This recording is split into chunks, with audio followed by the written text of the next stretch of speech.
మబ్బులు కమ్ముకునే గాలియుతతో కురిసే వానలో ఒక చిన్న పూరి గుడిసె తడిసి వణికిపోతుంది. లోపల ఇద్దరు చిన్నారులు చిన్న చిన్న చేతులతో నీళ్లు బయటకు తోసే ప్రయత్నం చేస్తున్నారు. వాన నీటిని గుడిసెలోంచి తోసే వారి చేతుల్లో కలలున్నాయి, ఆకలి ఉంది, కానీ రక్షణ మాత్రం లేదు. అదే సమయంలో ఒక మనిషి ఆ దృశ్యం గమనిస్తాడు. ఆ చిన్నారుల కష్టాన్ని చూసి అతని హృదయం కరిగిపోతుంది.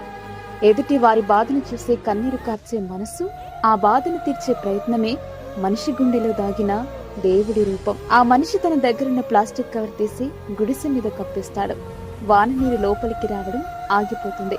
ఆ చిన్నారుల ముఖాల్లో మొదటిసారి చిరునవ్వు విరుస్తుంది. సహాయం చేయడానికి ధనవంతులు కావాల్సిన అవసరం లేదు, మనసుండాలి. ఆపదలు చేయించిన వాళ్ళే నిజమైన దేవుళ్ళు. సహాయం చేయగలిగితే ఆలస్యం చేయద్దు.